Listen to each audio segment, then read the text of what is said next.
ಈಗಾಗಲೇ ಎಸ್ಎಸ್ಎಲ್ಸಿ ಮತ್ತು ಪಿಯುಸಿ ಪರೀಕ್ಷೆಯ ಫಲಿತಾಂಶ ಹೊರಬಿದ್ದಿದ್ದು, ವಿದ್ಯಾರ್ಥಿಗಳು ಹೆಚ್ಚಿನ ವಿದ್ಯಾಭ್ಯಾಸಕ್ಕಾಗಿ ಮತ್ತು ತಮ್ಮ ಮುಂದುವರೆದ ಶಿಕ್ಷಣಕ್ಕಾಗಿ ವಿವಿಧ ಶಿಕ್ಷಣ ಸಂಸ್ಥೆಗಳಲ್ಲಿ ದಾಖಲಾತಿ ಹೊಂದುತ್ತಿದ್ದಾರೆ. ಈ ಸಂದರ್ಭದಲ್ಲಿ ಇದನ್ನೇ ಬಂಡವಾಳ ಮಾಡಿಕೊಂಡಿರುವ ಮತ್ತು ವ್ಯವಹಾರ ಮಾಡಿಕೊಂಡಿರುವ ಎಲ್ಲ ಖಾಸಗಿ ಶಾಲಾ ಕಾಲೇಜುಗಳು ಬೋಧನಾ ಶುಲ್ಕ, ಪರೀಕ್ಷಾ ಶುಲ್ಕ, ಅಭಿವೃದ್ಧಿ ಶುಲ್ಕ ಇನ್ನಿತರ ಶುಲ್ಕವನ್ನು ವಿಧಿಸಿ ವಿದ್ಯಾರ್ಥಿಗಳಿಂದ ಲಕ್ಷಾಂತರ ರೂಪಾಯಿ ಡೊನೇಷನ್ ಹೆಸರಿನಲ್ಲಿ ಹಣ ವಸೂಲಿ ಮಾಡುತ್ತಿವೆ. ಖಾಸಗಿ ಶಾಲೆಗಳು ಮತ್ತು ಕಾಲೇಜುಗಳು ಅಡ್ಮಿಷನ್ ಹೆಸರಿನಲ್ಲಿ ಒಬ್ಬರಿಂದ 50,000ದಿಂದ 2 ಲಕ್ಷ ಹಣ ವಸೂಲಿ ಮಾಡಲಾಗುತ್ತಿದೆ ಎಂದು ಕೇಳಿ ಬರುತ್ತಿದೆ.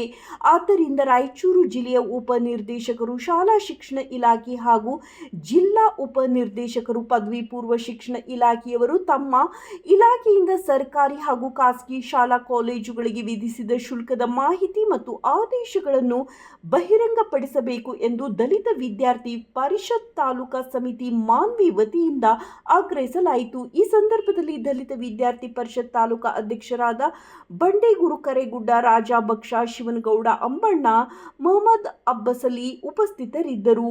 ವರದಿ ಬುಡ್ಡಪ್ಪ ಕರೇಗುಡ್ಡ.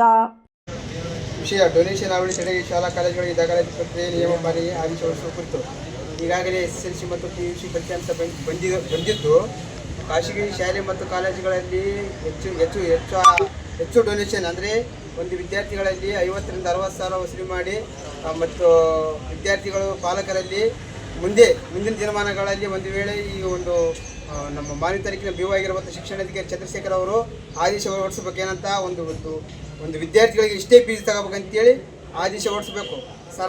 ಸರ್ಕಾರದಿಂದ ಬರುವಂಥ ಸೌಲಭ್ಯಗಳು ಸರ್ಕಾರಿ ಶಾಲೆಗಳಲ್ಲಿ ಇಲ್ಲದ ಕಾರಣ ತಂದೆ ತಾಯಿಗಳು ಏನು ಮಾಡಕತ್ತಾರಪ್ಪ ಅಂದ್ರೆ ಖಾಸಗಿ ಶಾಲೆ ಮತ್ತು ಕಾಲೇಜುಗಳಲ್ಲಿ ಅಡ್ಮಿಷನ್ ಮಾಡಿಸಿ ಇವರು ಇಲ್ಲಿರುವಂಥ ಶಾಲೆ ಕಾಲೇಜುಗಳು ಹೆಚ್ಚು ಡೊನೇಷನ್ ಮಾಡಕತ್ತಾರೆ ಸರ್.